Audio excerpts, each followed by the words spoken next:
Ladies and gentlemen, welcome back to another episode of Couple of Nukes. As always, I'm your host, Mr. Whiskey. And if you're watching on YouTube, you can see that I am sitting out in Colorado. Not actually, but that would be pretty awesome. I've never been. It has this misconception of being nothing but a town of people high on weed and whatever else they do, stoned. But there is a lot of beauty to it, and it was to make our guests feel comfortable at home.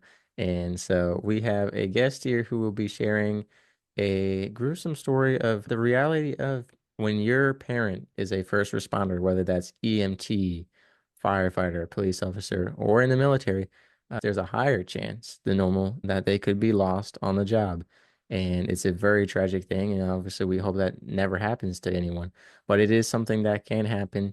And she is here to share not only the fact that that did happen to her family, but the road to recovery afterward, death, grief, and trauma like that in general is something that we will all experience at some point in our life, whether it's a parent, a child, or a relative or a friend. And it can be very hard to navigate that. But we have a guest who not only navigated it, but brought about resources and created resources from that to help other people.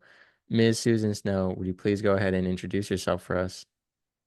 Hi there. Thank you so much for having me today and welcome from Colorado. We aren't all high over here.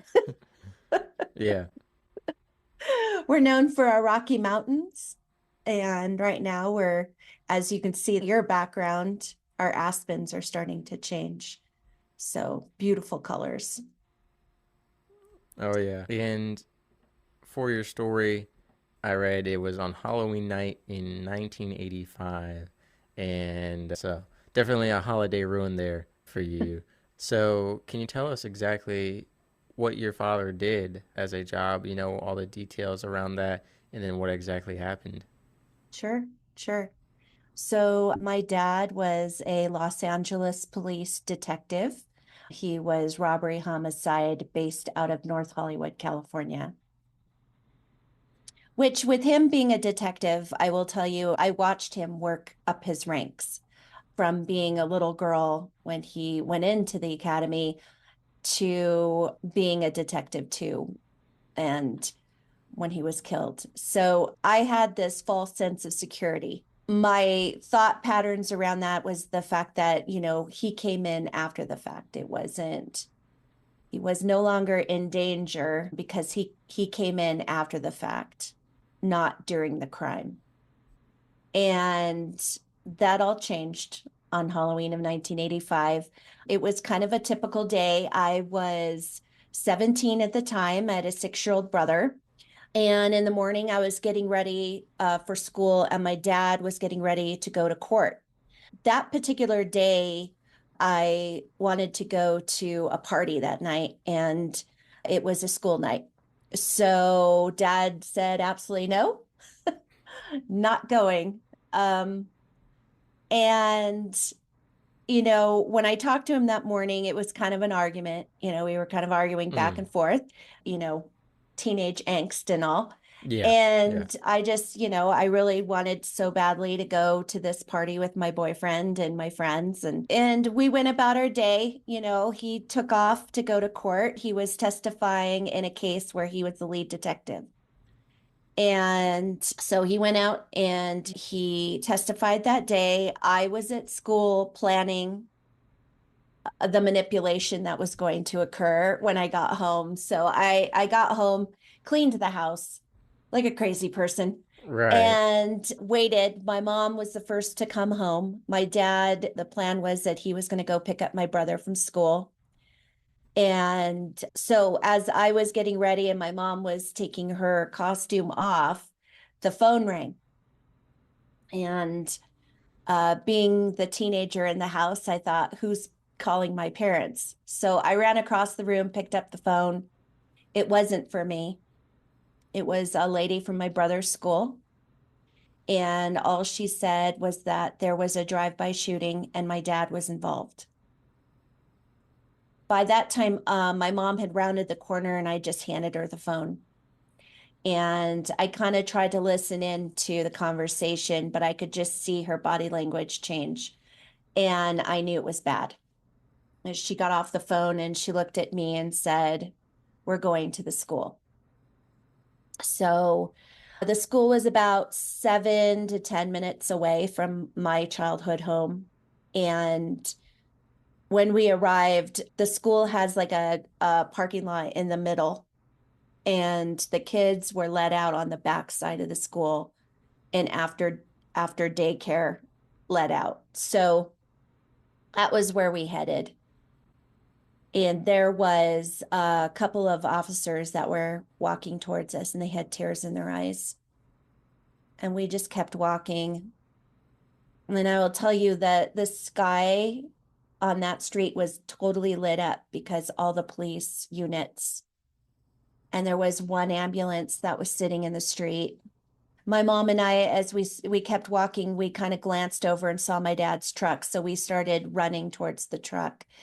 And in the midst of getting to the truck, we saw glass all over the ground and rounded the corner, and there was my dad. And he was covered with a white sheet, but he was still there. And I watched my mom drop to her knees and scream. It was surreal. Yeah. As a kid, I could not comprehend what I was looking at. And so what I ended up doing is hyper focusing on that ambulance. I just looked at that ambulance and I kept saying, "Why aren't they helping him?" Police officers came, over to us pretty quickly and escorted us away from the scene and took us to office inside the school. My mom was taken aside by one of the detectives, and I sat in the office in a chair, and I was trying to process everything, but it was totally unbelievable to me. I just couldn't wrap my head around it, and I just kept thinking over and over again, why isn't anybody helping him? It wasn't until I heard two ladies in the office talking that worked there, and one lady said that my dad was deceased. And that was like my world cracked. I I wanted to run out of that room and far, far, far away Right. to get away from this nightmare, but I couldn't move. Like my legs, my limbs, everything felt like cement. And I was just spiraling at that point. I didn't know what to do, where to go, nothing. There were no adults around, like giving me any kind of support. Yeah. My mom came back into the room and she said, "I'm sending you with a neighbor." And even though I wanted to run as far as I could, part of me wanted to be with my family, needed to know where my brother was. I didn't know if he had been hurt. I didn't know what he saw. I had no information whatsoever. And here I was being sent to a neighbor's house. And it was, it was a difficult situation because at that moment, I literally felt like I wasn't important in this scenario. And that happened. I mean, because obviously my brother was not hurt. The last thing my dad did was save his life. He told him to duck down in our truck, and my dad knew what was coming. So he wasn't physically hurt, but Yeah. Yeah, of course. mentally for sure. And when I got to the neighbor's house, I didn't know how to handle any of this. And my poor neighbor, she'd known my parents for years, so she was trying to process everything that was going on. And I was beside myself. And all I wanted at that point was my boyfriend. And we'd only been dating 3 months, and he was 19. Most guys would have hightailed it out of there, but he didn't. He came over, and he was my support system. But when she called him, she didn't tell him a whole lot. And so when he got there, he just wanted me to come with him, and he was going to take me to what other hospital my dad was at. And so he stood there asking me a bunch of questions like, what hospital is he at? Where's your mom? Where's your brother? Did your brother get hurt? Like, Mm. typical questions. Yeah. And I just could not spit it out. Finally, after a little while, because he was just being really persistent, I just blurted it out. He's gone. And he said, what do you mean he's gone? And I said, he's gone. He's not at a hospital. He's gone. Mm. And I watched that 19-year-old boy crumble. And it was a pivotal moment because here we were, two kids dealing with this horrific situation. My neighborhood looked like I wouldn't wish it on anyone. I used to live in a quiet neighborhood. It was no longer quiet. It was full of law enforcement. They didn't catch the guys that were involved, and the guys that were involved were a part of what he was testifying against. But they didn't catch him for 6 days. So I had police presence, about 20 officers in my front yard, 20 in my backyard. We had helicopters over. And because it was a huge deal in the media, we had the media that was camped out as well. So on top of all of that trauma, I didn't have any privacy. I couldn't grieve privately at all. Yeah. And, I just, my mom, obviously there was a lot of chaos that night, a lot of chaos. But my mom, dealing with all the things that she had to do logistically, I got kind of pushed aside. I mean, there's no way of saying anything different. And back then in the 80s, which you would never remember, there was no talk about mental health. Yeah. And there definitely were no resources for kids or young adults. PTSD wasn't even something that was talked about either because it was called at the time shell shock. And it was only attributed to the military.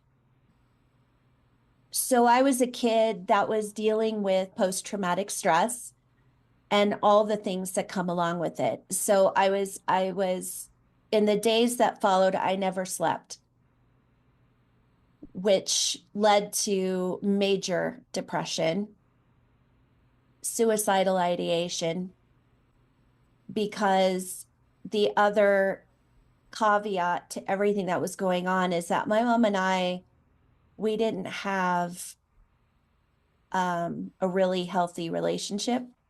And Mm. my dad was always that go-between, the voice of reason.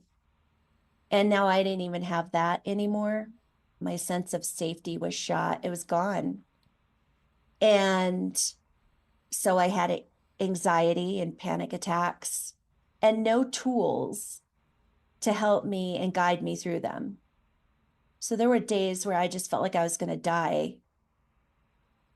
But then again, I thought, well, okay, whatever. I mean, however I can be with my dad, so be it.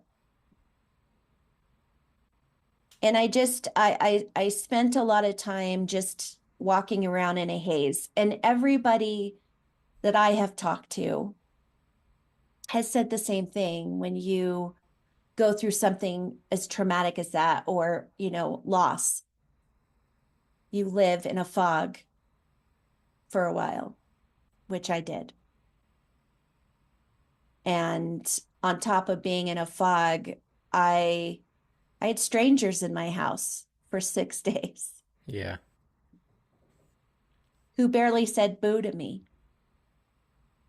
And I think a lot of it was, they tiptoed around you. They didn't know what to say. They didn't know how to deal with things. They didn't know, you know, I think everybody had the same mindset that I was a teenager. I had my friends, I had my boyfriend, I was going to be fine. But I wasn't fine. And it was about a month after my dad had died, my mom came to me and she said that LAPD had come to them and said that they wanted to pay for therapists for each one of us separately. And I knew nothing about therapy. In fact, I just thought if you went to a therapist, you were crazy. I mean, I had no experience with it. I had no idea. I didn't know how to verbalize all the things that I was dealing with. Nobody asked me. So I thought, okay, a professional. I'll, all you had to do is point me in the direction you needed me to go. And that's the direction I went. Like I was barely functioning. And I did see this gentleman. In hindsight, I feel like the amount of trauma that I was dealing with, he was not educated enough to deal with it. So, and that's probably not his fault, but it certainly was not helpful for me because being a teenager, not knowing how to verbalize what I was dealing with, I just thought, he's going to be the one that's going to make me feel better. And every session, all he wanted to talk about was my relationship with my mother, my brother, my boyfriend, and school. Not once in that entire time that I saw him did he ask about that night. And people are shocked about that. But, Yeah. if you have a professional that's not comfortable because they haven't been educated enough, they probably won't dive. They probably won't ask the questions. So I had that experience for an entire year. After the year, he said, I'm a well rounded young lady. I was going to be fine for the rest of my life, and I didn't need to see him anymore. And I walked out of his office and I thought, okay, I'm just going to live with all of this stuff that goes on with me for the rest of my life. I have snapped. I'm crazy. Not even a professional can help me. And I just said to myself, I'm just going to do what I need to do to survive. And what that looked like was fight or flight. What it looked like is taking in what people would say about me or to me about being brave, about being strong, about being resilient. And so I wore that emotional mask. And no matter what emotional thing that came up for me, I would just put that outward mask. Nobody would know that I was just struggling inside. And I did that for years. And it took away, I married the boyfriend. We're still together 39 years later. But I feel like it took away really living. I felt like my early years, my young adult years, was my kind of going in someone else's path. Like it wasn't mine. It was what we were expected to do. And I think my husband would agree that we both felt like that as well as being young adults and dating and then, getting engaged and then getting married. And then, we didn't have children right away, but it was just a progression. And the issue is that neither one of us were healthy mentally. And so we both struggled with different things. Right. I watched my mother, everybody copes differently, and I do not judge, right? Because everybody deals with trauma differently, everybody deals with loss differently, and people have different coping skills. And my mom used alcohol to cope, Mm. but the alcohol promoted abuse. And I I looked at the abuse, I looked at the use of the alcohol. And as my brother got older, he was making bad choices as well. They were both living their lives in the victimhood. And I didn't want that for myself. But I also knew that I was struggling and I didn't know how to fix it.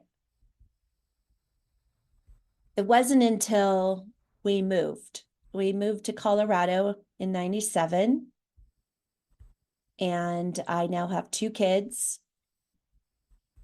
I was working as a hairdresser, and on April 20th of 1999, I was working at a salon that was close to Littleton, Colorado. And that day I was doing clients. I had taken a break. I went into the back room and I turned on the TV. And when I turned on the TV, it was all the coverage of the Columbine high school shootings. And I had a visceral reaction to it. I had flashbacks because my dad was killed at a school. I saw the ambulance, the police cars, everything. And as I stood there, I started having a panic attack. I turned bright white, sweating. My colleague looked at me and said, I don't understand what is going on with you because you're too young to have kids at that school. And I know you don't live over there. I remember I was told I was going to be fine for the rest of my life. So I had no idea what was going on, no clue. And I just decided in that moment I was going to put that mask back on, that emotional mask. And I was going to wear it that day. And nobody was going to see all the turmoil that was inside. Everybody around me was freaking out. Everybody around me was upset. And I just kept telling myself, I'm fine. I'm brave. I'm strong. I'm I'm perfectly fine. This did Right. not affect me at all. And when I got done at the end of the day and I walked through those doors to go head home, all of the emotional stuff that I had been dealing with from when I was a teen came flooding back. The depression. I started to feel like I was spiraling. I wanted to leave this planet, but now I'm a mom. And so I had this fight internally with wanting to stop the pain, but not wanting to leave my kids. And this went, I stopped sleeping again. And I was struggling, and my husband saw it. And he's a smart man. And he stopped me at the door one day and he said, you have 2 choices. You either get help or I'm putting you in a hospital. So I said, okay, I'll go get help. I'm scared and I'm out of control and I need help. So I went to a physician initially, and they put me on antidepressants because that's what they do. And then he handed me a card and he said, I want you to make an appointment with this therapist. And I looked him right in the face and I started to laugh. And he's like, why are you laughing? And I said, because I tried this 14 years ago and it didn't help. They didn't fix me. What makes you think this is going to help me? And he said, you have no choice. So I made an appointment and I went and saw this woman. And I am so grateful because taking that chance, I found my person. She specialized in severe trauma. She specialized in PTSD. And within the first 3 to 5 minutes, when I told her what I had been dealing with as a kid and now, she looked me in the eyes and she said, Susan, everything you've gone through since you were 17 is normal because you have PTSD. And I thought, well, wait, I'm not in the military. I didn't go to war. I'm not a first responder. Like what? And she said, you know what? Anyone who experiences trauma in their life can have PTSD. The thing that you need to know about PTSD is it's not something that goes away. It's something you learn to manage. And those words changed my life because now I had hope. Now I knew that I was on my road for healing. I knew that I found my person that was going to help me and guide me. And I always say, it's like the sky opened up and rainbows shot out because I finally had answers to what was going on with me. And finally, I knew I wasn't crazy. And there's so many people out there that feel that way. Like they have post-traumatic stress. I don't like the D. I don't like the disorder part. They have it and they're dealing with all these different things. And it makes you feel like you're crazy. So I felt like for the first time, I wasn't crazy. And I had hope. And that was the most important thing. And that's what I tell people. That's one of the messages that I put out is that if you really seek to heal, you have to find the right therapist, coach, whatever, that you feel that you can be vulnerable with in order to do the work and move through your pain and your trauma to truly heal. Because if you don't, the healing, the sobriety, the whatever it is that you're trying to get to will be harder to get to. And that was a big aha lesson for me that I learned personally. And so now that's my message. I will die on the hill. I will do it. I will, Sure. I say it with a, full chest because that was literally my turning point. And I think the funny part, I would say kind of, was that I was still kind of skeptical. But I wasn't sleeping. And if you haven't slept in days, it's miserable. You're barely functioning. And she said, well, we need to attack that that is the first thing this is going to be done in baby steps. So I said, okay, what are you going to do? I'm thinking she's going to prescribe me a drug or whatever. And she said, Right. no, here's what I want you to do. She said, I want you to journal, and you can do it in different ways. Like you can write, you can do art, you can do it in music, whatever is from your heart. And I said, journaling, really? She's like, yep. And so I've always wrote. So I said, okay, well, I'll get a notebook. And she said, I want you to do it at night before you go to bed. Even if you have to like put your alarm clock on or whatever to like remind you to do it. She said, she gave me a couple of prompts and she said, I want you to take everything that's in your brain and put it on the paper. Whether it makes sense or not, it doesn't matter. Just put it on there. And I was like, oh, okay, this sounds crazy, but okay, I'll try it.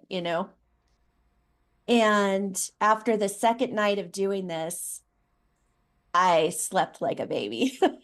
Mm. And I had to admit that it worked. I went and saw her the following week and she asked me, how did it go? How did it feel? What happened? And I told her, okay, okay, okay. All right. I was skeptical, but it actually worked. It actually worked.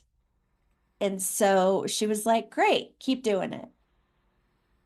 Anytime you have those dark thoughts, anytime you start to spiral before you're going to sleep, you have that anxiety, you have that, pit in your stomach, like, oh God, I have to close my eyes. She said, do it, write it out, get it out of your head. And so I did. And then the next thing that we kind of attacked was my anxiety. And there's so many different modalities out there for that. You've got to kind of find what works for you. This isn't a one size fits all for healing. Right. Everybody is individual. For me, we started out with the tapping techniques, speaking affirmations, doing all of that kind of stuff to kind of reprogram my brain. And it led me to later down the road going into EMDR, which is a little more intense, and using the electro paddles and really diving into the trauma. But, I was bound and determined. I wanted living in fight or flight for 14 years was miserable. And I just wanted to feel like a normal person. So I had to be willing to dip my toes into any kind of cognitive therapy that she could throw at me in order to see if it worked, if it alleviated my symptoms, and if it gave me a tool that down the road, if I did have a panic attack, how do I get out of that? How Right. do I talk myself down? How do I calm my nervous system and ground myself? And all of those things that are really important when you're dealing with those things. So, and people ask me, in writing a book, I I had a lot of fear there, a lot of fear, because I knew for so many years that other people were telling my story in their own heads. And I got to a point in my life after doing all the work that I did mentally that I was ready to tell my story and to tell my journey, because I knew that in some form of, in some form, it would help others to heal. And the first people that I actually thought of, besides my kids and my family and that, were law enforcement, because there's a lot of law enforcement that hear my dad's story, or they know my dad's story, or they worked with my dad or whatever. And even all these years later, that are still carrying around the anger and the pain and the sadness around his death. And so for me, I thought, well, if they can see me and my journey and see that I'm okay and that I have found the resiliency, I'm on the other side of it, that maybe in some little way that will help them heal. That will give them a safe space to heal. And so at 50, I drew a line in the sand. I said, this is it. I'm 50 years old. I got to write this book. And I didn't know the first thing about writing a book, so I was terrified about that. But the other thing was that I had feelings around, what was this book? Because in telling my story, I had to be authentic. I had to be vulnerable. And in telling my story, I knew I was going to have to tell my mom's story. And I thought, well, is that going to destroy whatever was left of our relationship? My husband and I have been through a lot together. And I was afraid that it might break us up. And then, of course, there was safety. The men are still in prison, some of them. And I was afraid to put myself out there again. We've been out there off and on since it happened, but to really put myself out there. And in doing that, I just had to step back and think about my purpose and why it was that I wanted to write the book. It was nothing. Yes, it was me telling my story, but it had nothing to do with me any longer. It was bigger than me. And I knew that there were people out there that needed to hear my message, who needed to see hope and healing, who would be able to connect with it in different ways, which has happened. And I'm grateful. So anytime those fears came out, I just kept pushing forward. I kept seeing those faceless people out there that needed to hear my message. And I've been really grateful that I have been able to connect with people in that way. And it's led me to meeting incredible people and having amazing conversations like we're having now. Right. And you mentioned early on that it was surreal. And listening to your story, it does sound like something you would see in a movie, that classic example of the dad and the daughter get in an argument and it's the last time they see each other, not knowing that, and then that guilt that's associated with that. We see that in the movies and we always think, oh, but as we discussed in my last episode and we touched upon today, the brevity of life, the sudden mortality of it at times can be so shocking. And so I think it's a good reminder to really analyze, what are we getting so mad about, upset about? What are we arguing with people about? And like you said, teenage angst. So we understand, especially when it Yeah. comes to you want to go to a party, dad saying no. We Yeah. get that. But overall in life, whether it's online or in person, people are starting fights and I mean cutting off relationships over some of Mhm. the smallest things. Yeah. We are really focused on such things and we never know when our last breath is or when the people we're fighting with when they Right. might take theirs, and oftentimes it can be very unexpected. So I think your Right. story is a great reminder of that. And I think it was interesting you talked about the police being stationed at your house and a couple things like they weren't really comforting you or giving advice or anything. And like you said, tiptoeing, that idea of we're just going to try to act like we're not here so she has some peace. When in reality, I think you needed to face the situation head on, well, with them, you know. So I think that's important, not just for police officers, but for anyone dealing Mhm. with someone who is grieving. That sometimes pretending, or like your first therapist, kind of almost like not addressing that root cause, kind of Mhm. looking at it as if everything else is okay, then it's like it didn't happen. You know, just because everything else in life is going smoothly doesn't mean that some traumatic event or whatever it was in your life didn't happen. It still happened. Right. And it can be, you know, kind of like how cancer, you know, it can go unnoticed for a long time in people, you know, and all your other organs and everything can be perfectly fine, right? And then suddenly you find out one day something stops working and you're like, you've been filled with cancer for all this time. That's how I would describe it. You know, you have that. Oh, it is. It is And a cancer. yeah, If you don't heal from your trauma, it is a cancer. And it does come out one day and it does ruin relationships and it does take away your opportunities, for the job you wanted or the career you wanted or the child you wanted. It's a lot. I mean, when it comes to law enforcement, I talk a lot about with law enforcement, I talk a lot about compartmentalization because that is a training technique, right? That comes naturally with the job. But, I feel like right now, and it's definitely been a taboo type of conversation in the past.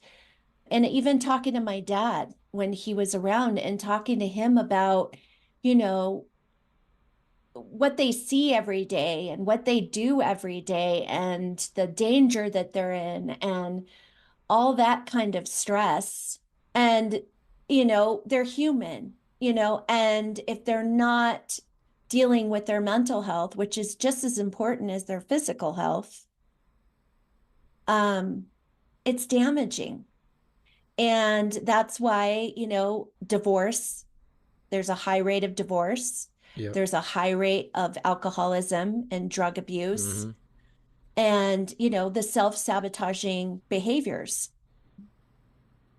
And I know when my dad was alive, back then it was if you did seek help, you were looked at as weak and you got chastised.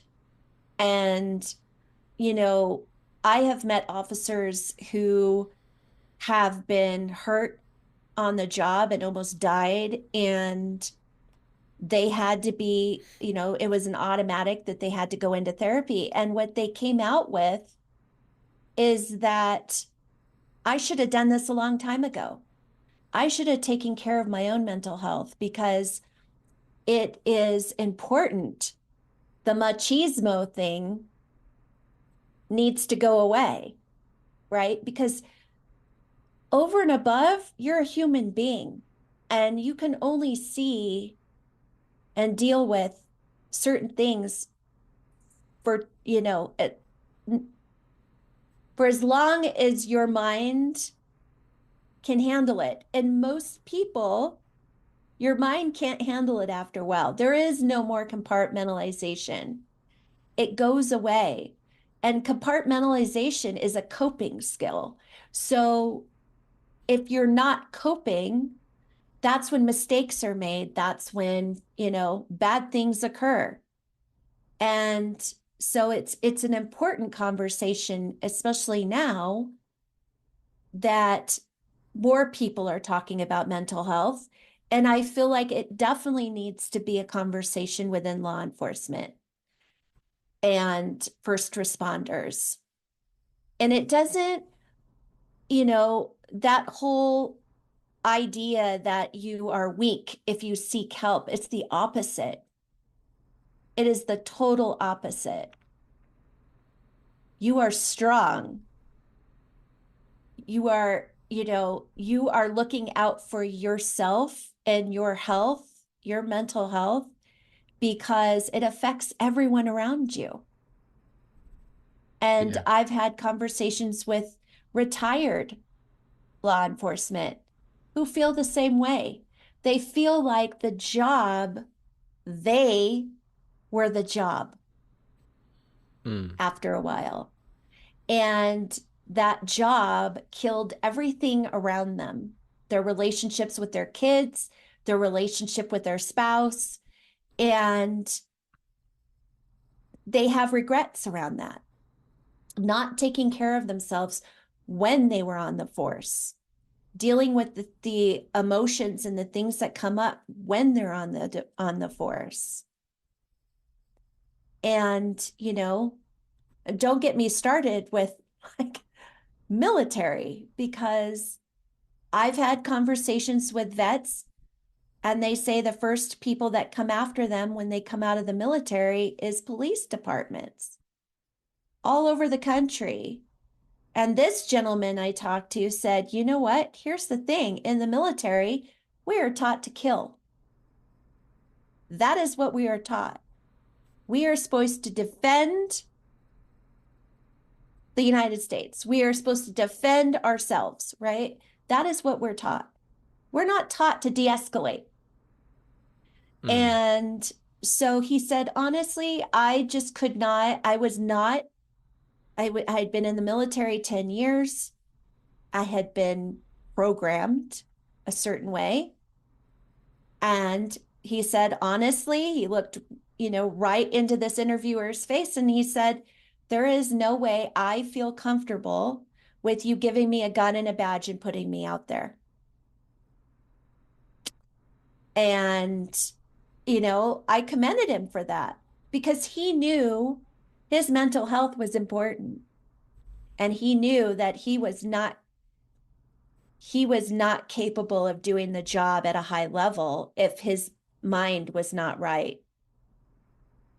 And so, you know, and he's like, don't get me wrong, I have some buddies that are great, but they sought help when they came home and they worked through a lot of their PTSD traumas. So it allowed them to make better choices and be, you know, better law enforcement officers at a high level. So I think, you know, across the board, bottom line is your mental health should be your priority. It affects everything, even physically.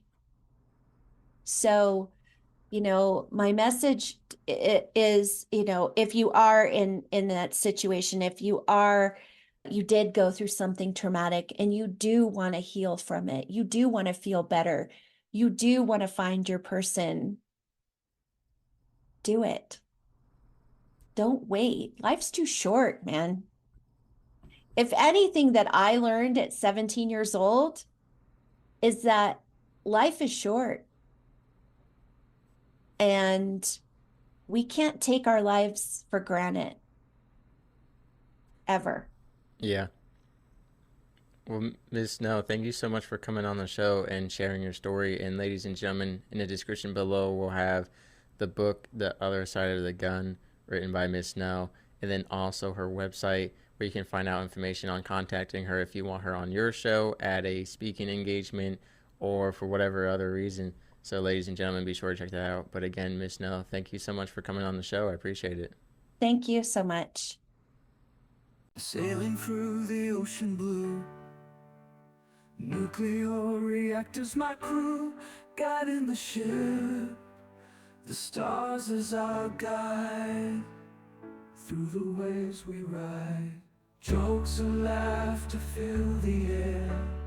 On this voyage we have to share, working together, side by side, as one family we will abide. In the heart of the ship we reside, nuclear operators with pride, powering the vessel with every stride. Our mission, a source of great pride.